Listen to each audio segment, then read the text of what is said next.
Welcome to Inland Insight with IECN, hosted by Manny Sandoval and Denise Berber. What's up, everybody, and welcome to Inland Insight. My name is Manny Sandoval, and this is Denise Berber. We are the co-owners and publishers of Inland Empire Community News. We're really excited today because we have two prominent people in the arts, niche in the Inland Empire. We have Josiah Bruny, CEO and founder of Music Changing Lives, and George Osvaldo from Garcia Center of the Arts, executive director, correct? Yeah. Got it, guys. And I just want you guys to take a quick second to introduce and talk about how your guys' organizations serve the people of San Bernardino and the Inland Empire. And George, let's go ahead and start with you. Again, my name is Jorge Osvaldo. I'm the executive director for the Garcia Center for the Arts. We're based in San Bernardino. We're a physical space. I would say that we're a creative hub because we have different arts organizations that are there. So we do our own programming as the Garcia Center, but then we also have the San Bernardino Symphony that it has their offices there. Arts Connection, which serves as the council for the San Bernardino County. They're also housed there. And then we have artist collectives that also use the space there. We have Gráfica Nocturna, which is a printmaking collective. We have a ceramic studio there. We just got glassblowing equipment that we're hoping to have set up in the next month.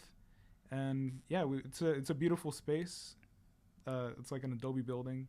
So I would definitely welcome people to come and visit. I'm going to have to connect with you on that glassblowing. I've been wanting to do that since I was like 20 years old. That's been one of my goals of just like, when I have time to do it, I'll do it. But that's awesome. So that's starting next month, you said? Yeah, and I think the glassblowing, I just want to take advantage of the fact that we're here at KVCR at Valley College, San Bernardino Valley College, because I think one of the reasons that we decided to even pursue like glassblowing program at the center was because we recognize that our city is blessed to have glassblowing program here at the Valley College as well as Cal State San Bernardino. And so students develop these skills, they learn these skills, but then once they're no longer students, they lose access to the equipment.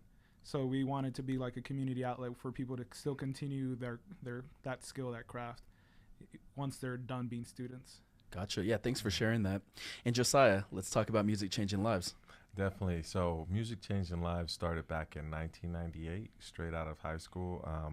I was a promoter for my older brother, Juan G, and I worked at the record labels like Priority, Capitol, and seen the ill wills that artists would go through at a young age. And so it said to me, I wanted to set out and teach artists how to own their intellectual properties through this vehicle. And so we started back in there just street selling CDs straight out of the trunk of our car. And Chase Bank at the time was the first to let us sell in front of their banks. It was called Washington Mutual. And now we're blessed to be inside of their Studio D on the 5th floor, promoting and building our music programs. But we have studios in Redlands, Riverside, now on Chino, and we're going to be bringing one to San Bernardino pretty soon. And this program has become so big, it's beyond music and arts now. We do music, murals, arts, and gardening. And so it's a beautiful scenario to see what's going on in the Inland Empire right now. Briefly talk about the gardening, because I find that a very important aspect. I know you guys just recently celebrated your 26th anniversary, correct? Yeah, 26th anniversary. With the urban gardening. Talk about that and the food desert portion really quick. Truly. So, yeah, at the garden, we were blessed during the pandemic. As you know, everything was shut down. And so our Rotarians got together and donated us a space over there off of 40th and Electric. And we were in this little small house at first and just serving the people, keep doing our programming. And the owner seen what we were doing so well, and he donated the land that was over there from us. And we built a situation where we're now creating a food forest instead of a food desert in the Inland Empire, thanks to IEHP. And the model is basically using this hub for health, wealth, fitness, and self-actualization. So people come there, they do walking programs, we do classes, teaching people self-actualization classes, sustainability classes, and then the most important part right now is we're doing something called Food for the People, where we've been blessed to partner with San Bernardino's county schools, and we're going to be taking this model to all of the schools throughout the county and putting gardens and murals and things like that right on the school campus, teaching individuals how they themselves can do this right in the backyard of their own home and on their school campuses, giving people food to table like no other. That's amazing. Yeah. That's really cool. George, do you guys, at some point, Garcia Center had a urban garden. Is the urban garden still? Oh no, yeah, it's still so part of we've been doing some renovations at the center currently, and we're blessed to be able to purchase the property for $10,000 from the San Benito Valley Water District, and that property is right next to the Garcia Center. The Garcia Center itself is owned by the San Benito Water Department, so it's two different water entities. But we were able to purchase the property, and we've been developing a garden pretty much at the same time that Josiah also started developing the urban garden too, on 40th and Electric. Yeah. And so I think initially we like connected really well on that, because Josiah was doing the food distribution, and at the time we just had an empty lot too, and so we were doing some of the food distribution, like there was some food waste, and so we would take some of the food waste from Music Changing Lives and compost it. And that was like, when we were composting it, that was like a good foundation for the garden. And so, yeah, now the garden is interesting. We built a dome, we built an earth dome. And it's like, awesome. When I look at the earth dome, I was like, man, that's wild that we built that. Cause one thing I noticed about like when you go visit the different museums, like a lot of museums have gardens. And I think it's important to recognize that the gardens have a huge like cultural impact on who we are as people and as a society. And so we definitely need more green spaces. And so I'm very happy to see that since the pandemic, there was a lot of gardens that popped up, like, and thanks in part to like IEHP, because there's Music Changing Lives Garden, there's the one at the Garcia Center, but then there's also a Acoma Unity Center, which is very active, as well as Third Street Garden on Tippecanoe with Loma Linda University School of Health. And so I think those are like the ones that are the most active in the city right now. And so it's been really cool to see those gardens kind of grow and develop. What's been the response that you guys are getting from the community and people that have been sort of engaging in these community gardens? What have they been saying about it? How has it impacted their lives from your guys' perspective? Man, so one instance that I was thinking of that me and George did with, I think it was Compost Man Sam. This was so weird. We were doing the food distribution together, and then this kid Sam came, and he was like, yo, the 80% that you guys are bringing, or this food that you're bringing and not going into the waste fields, is actually helping the earth as well. And he started explaining how composting and all these things could change. And he was the one that started teaching all of us how to compost. And this was just organically done. And I think that's what's the most beneficial part about this, is that it's all been organic. It's not been like, hey, let's sit down and have a meeting. Let's sit down and keep talking about it. Or let's build a committee and talk for years about it. It's like we just did it. And we didn't know what we were doing, but just helping the people. And so a lot of people that come to the garden that see it, they tell me there's been people that lived here 50 years, 30 years, and nothing has ever been done with that lot. It was one of the largest publicly owned lots that was being dumped on, trash, things like that. And so they're really just blessed. And another beautiful story that came from that, one of the kids that's from right across the street, Iker, is now the groundsman over there and gets paid to take care of this, So it's just a beautiful scenario that we're building. I was hoping you mentioned that because I was actually there when he came up to you, I think, that one day. Yeah. Yeah, and got a job. Yeah, exactly. He was right there. He was like, yo, man, what's up, man? I've been working. And I said, yeah, you passed and you did your due, and now it's going to turn into a job for you. And so that's that creative core that we're building in our community. And kind of like how when we interviewed a few years back in that room, right, we talked about making 1 million millionaires. And so it's more than just money, right? It's like our mindset, our health, our wealth. That's gold. That's priceless. And we're doing it. So, yeah. That's awesome. George, did you have something to add about the impact? No, yeah. Well, for me, it's just been beautiful to see the community grow. Like with the urban garden, with music changing lives. Like one of the things that pops out for me is like one of my good friends, Agua, who I've known for like 10 years. He lives next to the garden, and so and I recently they did a music video that screamed at an event that we put together, the Inland Film Festival. And it was nice to see the garden, the Music Changing Lives garden, featured in the music video, along with Agua's band Milpa and his kids are in the music video. And so it's nice to see like just the community come together. But then even like at the garden at the Garcia Center, for me, it's been beautiful to learn from the artists themselves. Like I've learned so much. Like when I got into gardening, it was during the pandemic. I was like trying to, make sure I wasn't going crazy. Like you were making Delogna coffee. Yeah. So for me, gardening was the thing during the pandemic. Right. And so I, so I didn't really know anything. And so it's been really cool for me to learn new things from artists, like, because again, everything that we use comes from the earth. And so just like little things like cochinilla, being able to take cochinilla from like the cactus plants, and cochinilla is just like these little bugs that produce like a red tint. And then using that as a dye for like different like textiles, and so seeing that process get done, and like seeing how that like the colors change if you add like baking soda to it, and just different plants. Like we've been focusing a lot on like having native plants at the garden too, and so it's just been a really incredible experience for me personally too, because I had never seen I learned about milkweed and the importance of like making sure that we have native milkweed for like monarch butterflies. And I had the blessing of being able to see a monarch butterfly come out of its cocoon at the beginning of this year for first time. I'm like, it's like stuff that you see on photographs and videos. I'm like, oh man, I got to see that in person. And like that was in the garden. And so that was beautiful to see. So yeah, I think the impact of gardens is super important. Just for our mental health in general. It seems very grounding. It brings you back to the earth, and then it's organic, with the plants and the fruits and the vegetables, but also the community. I think it's very healing for people to be in gardens also. And people don't realize how important it is to be outside, I feel like. Yeah. And the so sunshine.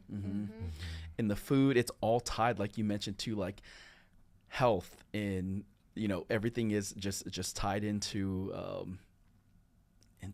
yeah, I just kind of like want to bring it back and connect. I lost my thought there. Because I want to connect it back to like the arts. Yeah. And because I think we want to like stress the importance of how important the arts is for our community. And I think using the gardens as an example of that, it's like, because I think Music Changing Lives does a really good job, as well as the Garcia Center, of like making sure that the arts are integrated into these green spaces, and making sure that we are kind of bringing an awareness to issues that are affecting our communities, because so much food waste goes into landfills, and we're kind of talking about these things and making sure that we are addressing like the food desert issue that our communities face as well. And I think that's the important aspect of the arts. And so when we're talking about the arts, the arts has a huge impact on so many facets of our life, and the arts are important for just our economic development as well. And I think it's really important that we kind of touch on that, and we stay we really stress the importance of the arts for our communities. So mentioning, economic development and transitioning into the current problem that, our arts sort of hubs and organizations are possibly facing currently. I know a lot of you guys mentioned that you're, drafting up grant proposals and whatnot for the Arts Council from the state, and there's some proposed budget cuts, some pretty hefty ones. 58% of arts funding is possibly going to be done away with. So this stat came out, I believe, 2 weeks ago, or this from Governor Gavin Newsom's office. And so can you guys kind of touch on that and sort of, in a comprehensive but succinct way, share with the audience what the issue is at hand and how that would directly affect the people that you serve in the art space? But as you mentioned, it's not necessarily just affecting, people from an art perspective, but all the underlining sort of offerings that you guys give to the community. So please touch on that. I know it's a complex question, but feel free to take your time. Yeah, so I'm kind of thrilled to announce my colleagues of the California Arts Council and Californians for the Arts, as a board member. They're in Sacramento right now. We just received an email that says, I'll read it verbatim. It says, "We're thrilled that the state leaders have reversed 75% of the cuts that have been proposed. Advocates sent over 9,000 letters and made calls. Our efforts have been incredibly successful. Congratulations, but there's still work to be done. And so, I just really want to stress that how powerful our voices are as a people, right? If we're not talking about things and bringing up issues and having people sign these petitions, nothing gets done. And so I want to thank all the people that stood up and signed those letters. Talk to your senators, your assembly members, and the Senate and the assembly members that are standing with us artists. For example, like we had a study that was done, I think only in the Inland Empire, only 2% of California Arts Council's budget comes to our region. And so you're talking about an agency that's sending out millions of dollars. So imagine that, right? If we're all artists here fighting just for 2% of that to budget, the largest county, to the largest county in the state and world, right, in landmass, what does that mean to us, right? So for us, that's like 67 cents per capita that's being invested into our community. And so if we got 100 artists applying through California Arts Council or more, we're all fighting for 67 cents times 4 million or whatever San Bernardino County's population is right now, right?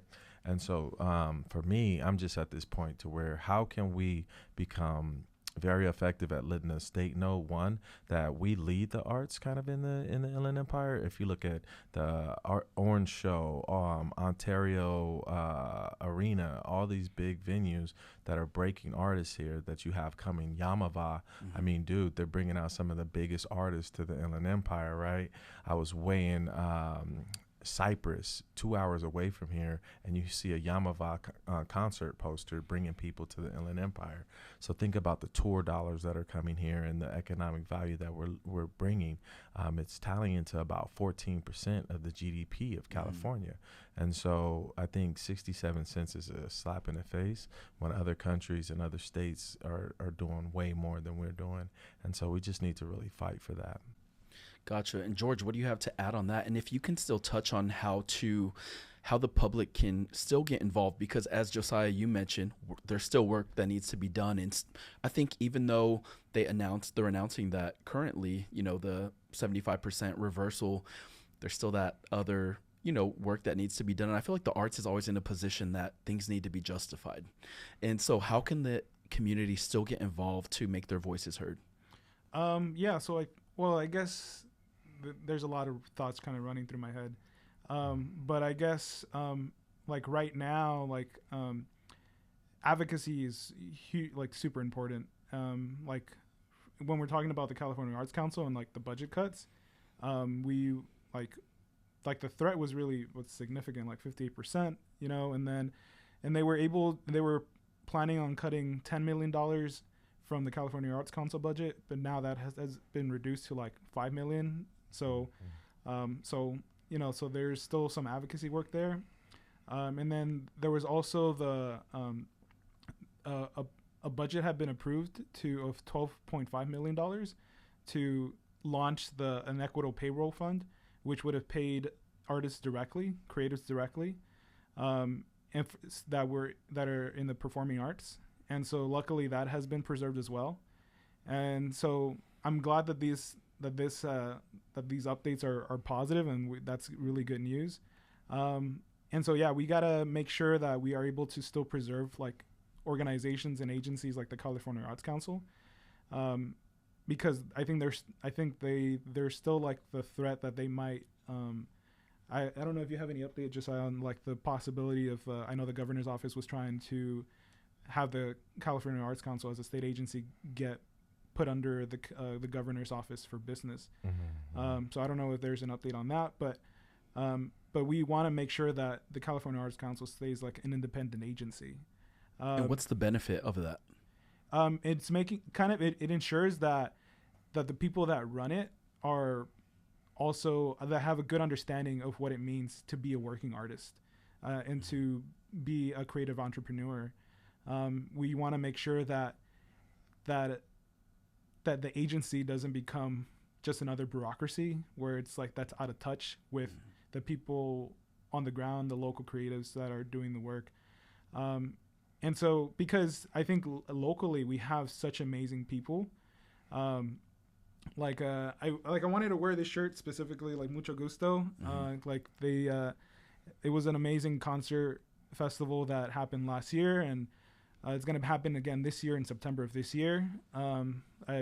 The Garcia Center, we're gonna help sponsor a portion of the festival, but the team that's putting on that festival, they're amazing. You have amazing artists that are part of that team. You got Rich De La Dezo. You have Santo Golpe that's Ulysses, and then Ulysses just started working for Arts Connection too, and so we making sure that we are able to keep funding coming into our region, because if we are able to keep funding coming into our region, we're able to pay these artists, and we're able to kind of take their passion and their talent and hone it into a paying position. Yeah.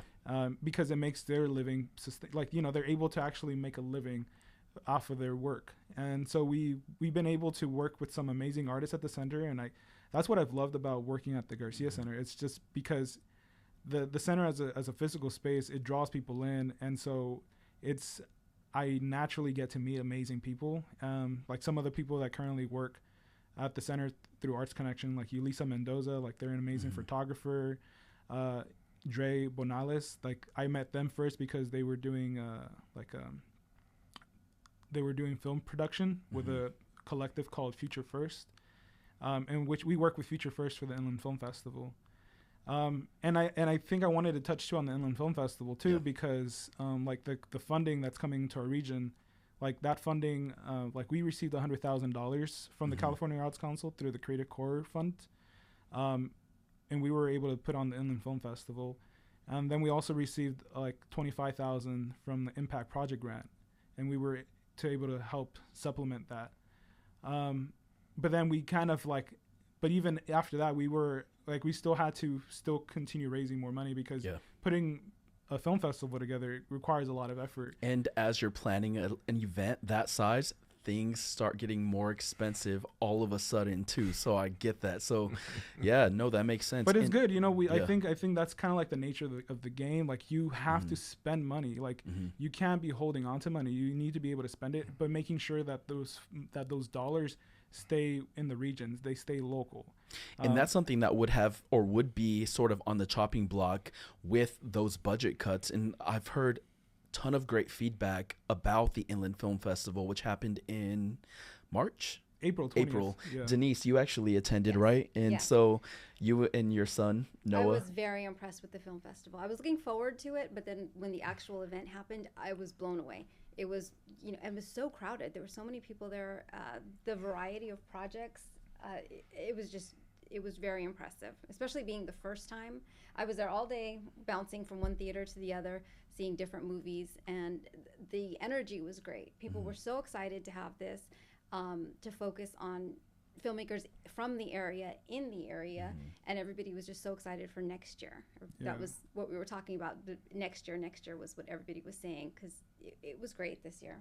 See, and that's important, bringing people within the community and then from also outside the community into that downtown space, which was at the Regal Cinema too, right? And so you're bringing people downtown. I think that's really important. Yeah, that was all very intentional, yes. Like making sure that we did it in San Bernardino, in downtown San Bernardino, because there's definitely like a negative reputation surrounding the inland region.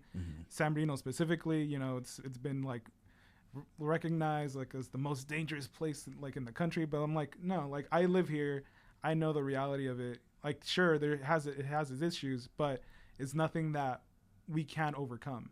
Right. And so to have the film festival in downtown was super important. And then again, it was so amazing to see like the diversity in the work that was happening, like that came through the film festival, and some of it from students here at San Bernardino Valley College.